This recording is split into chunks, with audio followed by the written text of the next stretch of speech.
नमस्कार शेतकरी मित्रांनो, शेतकऱ्यांसाठी गुड न्यूज।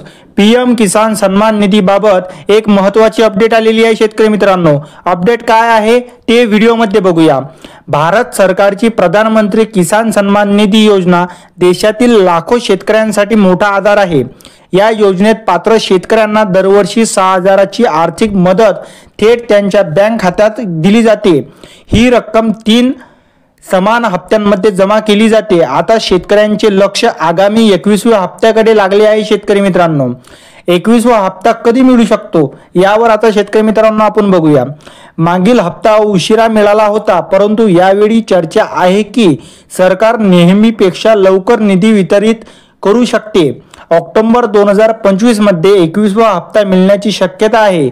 काही माध्यमात दिवाळीच्या सणासुदीला शेतकऱ्यांसाठी गिफ्ट म्हणून हा हप्ता सोडण्याची चर्चा आहे, मात्र अधिकृत घोषणा अद्याप झालेल्या नाही। शेतकरी मित्रांनो, वार्षिक 3 हप्त्याची प्रक्रिया कशी होते ते बघूया।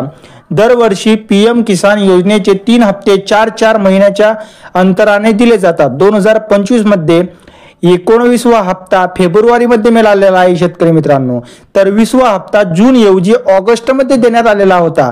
तर आता तुम्ही समजून चला की ऑगस्ट नंतर 4 महिन्याबादच हा हप्ता येणार आहे, म्हणजेच पुढील हप्ता ऑक्टोबर मध्ये येणे अपेक्षित आहे। 20व्या हप्त्याच्या 4 महिन्याच्या गणनेनुसार तो डिसेंबर मध्येही मिळू शकतो, परंतु शेतकरी ऑक्टोबर मध्येच निधीची अपेक्षा करत आहे। आणि शेतकरी मित्रांनो, पीएम किसान योजनेचे 2,000 रुपये म्हणजेच निधी कोणाला मिळणार नाही। ज्या शेतकऱ्यांनी KYC केलेली नाही आणि ज्यांचे बँक खाते आधार लिंकशी जोडलेले नाहीत, अशा शेतकऱ्यांना या निधीचा फायदा होऊ शकणार नाही। त्यासाठी लवकरात लवकर KYC आणि बँकचे खाते आधार कार्डशी जोडून घ्यावे। शेतकरी मित्रांनो, व्हिडिओ जर आवडला असेल तर व्हिडिओला नक्की लाईक करा। धन्यवाद।